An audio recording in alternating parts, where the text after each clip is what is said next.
Now to Southern Africa, where Zambian President Edgar Lungu has announced that he will seek Parliament's approval to impose a state of emergency on the country. His comments are coming after fire gutted the country's biggest market in what the president says was politically motivated.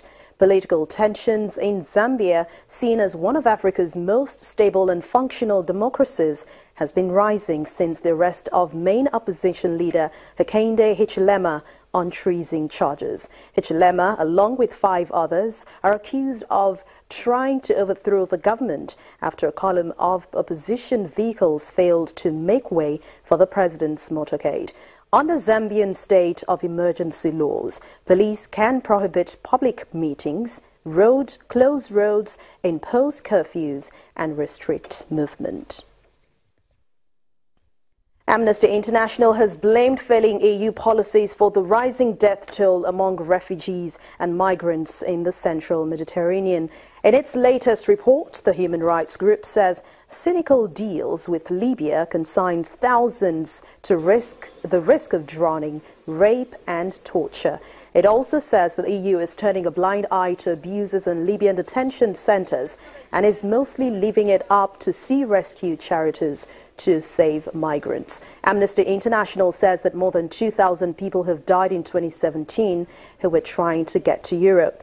The EU has so far made no public comments on this report. The head of the self-styled Libyan National Army, the LNA Field Marshal Khalifa Haftar, says that his forces have liberated the eastern Benghazi city after years of fighting with Islamists. He says the city has now entered a new era of security, peace and reconciliation. But if this is confirmed, then victory will mark a major advance for the one-time commander of the army of late strongman Muammar Gaddafi. The LNA is, however, not recognized by Libya's UN-backed government in Tripoli.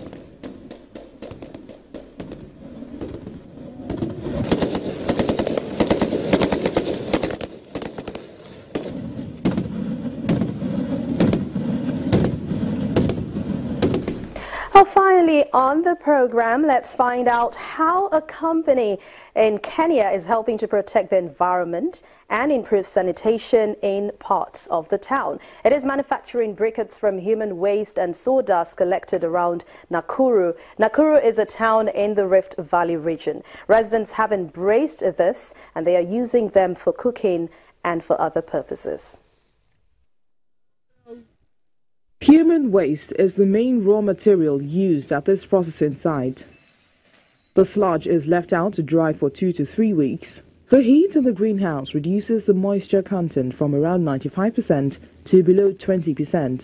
The dried out sludge is then treated at temperatures of about 700 degrees Celsius, with the accompanying sawdust carbonized at 300 degrees Celsius. Carbonization basically is a process whereby you increase the carbon content of your materials. In this case, we are using the drum kiln, whereby the sludge is fed. The drum has some holes at the bottom. These holes allows the oxygen to come in a controlled manner. That oxygen will only support combustion, but to a certain level, so that it doesn't burn completely into ash. In this way, you are able to eliminate all the volatile matters, all the harmful gases, and it is at this point that you ensure that your sludge doesn't smell. It's safe for handling when you are carrying out the other processes, which is milling and briquette production. When ready, they are put out in the open to dry. A kilo of bouquet sells for about 50 US cents. The company says they plan to improve efficiency of the plant as the demands keep growing. Our current production capacity is 2 tons per month. Then we want to produce 10 tons per month by the end of this year, 2017. Eventually move to 10 tons per day once we have the right equipments in place.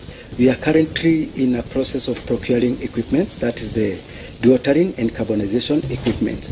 For dewatering, it's a modern method of reducing the moisture content in the sludge. This will be able to reduce the moisture from about 85% to 60%. The project is supported by SNV Netherlands Development Organization and the European Union, among other partners. It aims to help protect the environment and forest while improving sanitation. Residents are able to use it for cooking and heating. Most of them say they burn longer and have less smoke compared to charcoal and firewood. It doesn't have an odor. It cooks well. The fire burns well. You are able to cook fast, and the briquettes burn for long. For example, if you are cooking 100 chapatis, when you get to 50, you still have a fire, unlike charcoal, which you have to keep adding after cooking 30 chapatis. The project is supporting households and landlords to construct more than 6,000 special toilets in poorer parts of Nakuru, as well as in schools, to help collect human waste. Plans are also in place to replicate the projects in other parts of the country. And that's a good way of protecting the environment. And it's on that note we draw the curtains on Network Africa. Thank you so much for watching. I'm Anne Nwawadu.